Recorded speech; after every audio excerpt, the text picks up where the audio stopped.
कांग्रेस क्या कह रही है? चैलेंज करेगी कांग्रेस? बिल्कुल बिल्कुल। देखिए, कांग्रेस कल से ही रणनीति बना रही है। कांग्रेस को लीगल बैटल लड़ना है, ये कांग्रेस को कल ही पता चल गया था। हालांकि देर से पता चला। कांग्रेस के कई नेता इस बात को लेकर नाराज भी थे कि इतने बड़े वकीलों की टीम होने के बावजूद क्यों तैयारी नहीं थी, क्योंकि कोर्ट ऐसा फैसला ले सकता है, इस बात का अंदेशा क्यों नहीं था उनको, क्योंकि इसके पहले भी 3 बार सुनवाई हो चुकी है। 3 बार राहुल गांधी सूरत के कोर्ट में पेश हो चुके हैं। तो कल जो तैयारी देखी मैंने। गौरव गोगोई हमारे साथ जुड़ के, रवि मैं आपके पास लौटूंगा। बड़ा झटका गौरव गोगोई साहब राहुल गांधी के लिए। देखिए, ये हमने पहले जानते थे कि मोदी सरकार के आने के बाद प्रजातंत्र किस तरीके से खतरे में है। विपक्षी दलों को एक एक करके सब विपक्षी दलों को खत्म करने की कोशिश कर रहे हैं। और राहुल जी को पिछले साल से ही, चाहे वो ईडी कार्यालय में उनको बुलाया जाए, चाहे इस साल दिल्ली पुलिस उनके भेजा जाए, उनके भाषणों को हटाया जाए, ये साफ साफ दिखता है कि राहुल गांधी जी किस प्रकार से बीजेपी पर हावी है। और इसीलिए इस ऐसे कर्तव्य से, ऐसे कामों से वो राहुल जी को समझते हैं कि पीछे हट जाएंगे, लेकिन वो अपना संघर्ष जारी करेंगे, लड़ते रहेंगे, भारत को जोड़ते रहेंगे, लोकतंत्र की आवाज बनते रहेंगे। उनकी आवाज आने वाले समय पे और बुलंद होगी। गौरव जी, राहुल गांधी लोकसभा से अयोग्य घोषित हो चुके हैं। अब आगे क्या रास्ता दिख रहा है आपको? देखिए, अभी ये पूरे देश को ये संदेश जा रहा है कि लोकतंत्र, संवैधानिक ढांचा किस तरीके से मोदी सरकार के आने के बाद और वर्तमान में किस प्रकार से आज खतरे में है, लोकतंत्र खतरे में है।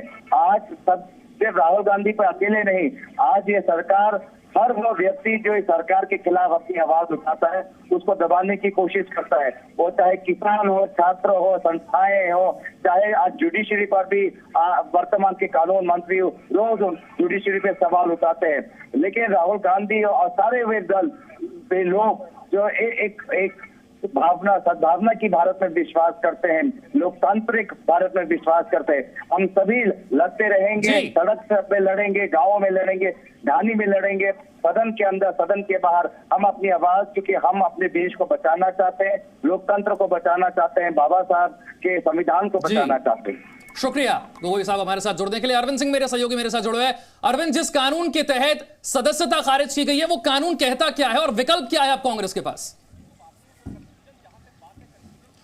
देखिए, जी न्यूज ने कल ही साफ कर दिया था कि चूंकि राहुल गांधी की सिर्फ सजा को निलंबित किया गया है, दोष सिद्धि यानी कन्विक्शन पर रोक नहीं है, लिहाजा लोकसभा सचिवालय उनको अयोग्य करार दिए जाने की कार्रवाई करने के लिए स्वतंत्र है और उसे सेशन कोर्ट के रुख का इंतजार करने की जरूरत नहीं है।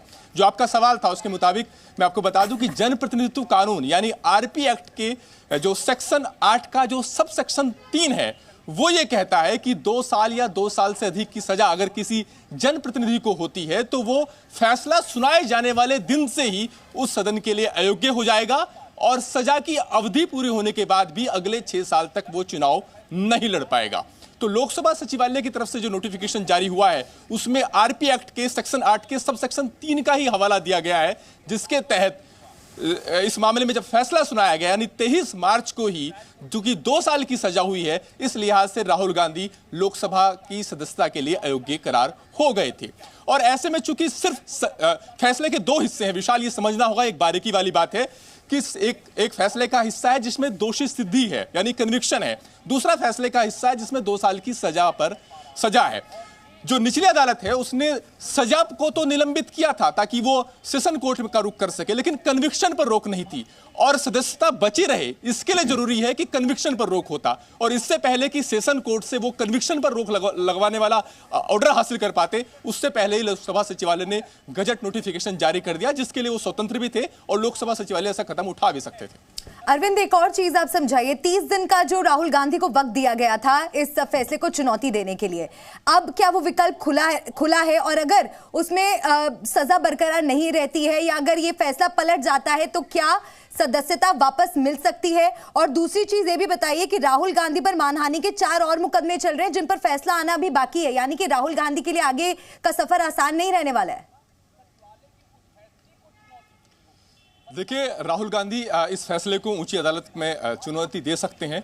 वहां पर उनकी कोशिश ये रहेगी कि आमतौर पर जब निचली अदालत से कोई किसी व्यक्ति को सजा होती है, दोष सिद्धि होती है, कन्विक्शन होता है, उसके बाद ऊंची अदालत से सजा पर रोक लग जाती है। लेकिन यानी एक तरीके से जमानत मिल जाती। यहां पर निचली अदालत से ही जमानत मिल गई है, सजा सस्पेंडेड है, लेकिन कन्विक्शन पर रोक लग जाए ऊंची अदालत से, इस तरह के दृष्टांत बहुत कम है।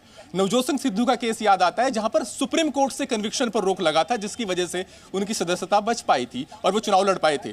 तो ऐसे में सवाल ये है कि क्या राहुल गांधी ये राहत हासिल कर पाएंगे, क्योंकि अपने आप में ये भी बहुत बड़ी मुश्किल का सबब रहने वाला है कि वो सेंटेंस को सस्पेंड करने के साथ साथ कन्विक्शन पर भी रोक हासिल कर ले। अगर ऊंची अदालत से फैसला पलट दिया जाता है, चाहे वो किसी भी अदालत से हो, तो ऐसे तौर पर उनके लिए जो एक मियाद है कि वो सजा की अवधि के पूरा होने के बाद 6 साल तक चुनाव नहीं लड़ पाएंगे, ये भी खत्म हो जाएगी और वो लोकसभा का चुनाव फिर से लड़ सकते हैं। तो ये जो फैसला है लोकसभा सचिवालय का, वो